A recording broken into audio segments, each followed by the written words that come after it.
Friends, మా అత్త recipes. నేను మీ గౌతమి.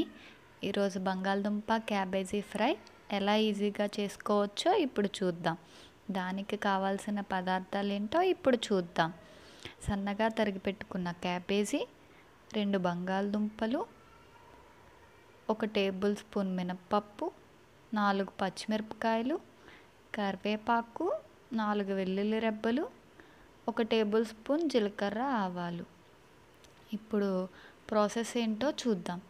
ముందుగా స్టవ్ వెలిగించుకొని బాండి పెట్టుకొని 2 టేబుల్ స్పూన్ ఆయిల్ వేసుకోవాలి. ఆయిల్ వేడెక్కాక మినపప్పు, జీలకర్ర, ఆవాలు వేయించుకోవాలి. అవి వేయించుకున్నాక పచ్చిమిరపకాయలు, కరివేపాకు, బంగాళదుంపలు వేసుకొని ఒకసారి కలుపుకొని అవి మంచిగా ఫ్రై అయిన తర్వాత క్యాబేజీ వేసుకొని ఒకసారి కలుపుకుని మూత పెట్టి 3 నిమిషాలు మగ్గనివ్వాలి.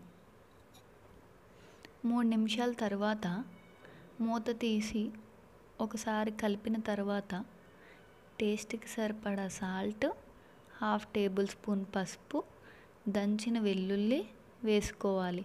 ముందు మనం 4 పచ్చిమిరపకాయలు వేసుకున్నాం కాబట్టి చూసుకొని కారం వేసుకొని కలుపుకోవాలి.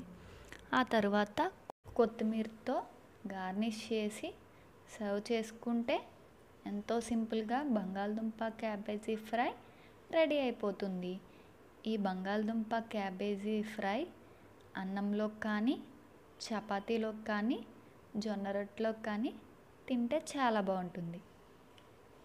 ఈ రెసిపీ మీకు నచ్చినట్టయితే లైక్ చేయండి, షేర్ చేయండి. మరిన్ని వీడియోస్ కోసం మా ఛానల్ని సబ్స్క్రైబ్ చేయండి. Thank you for watching.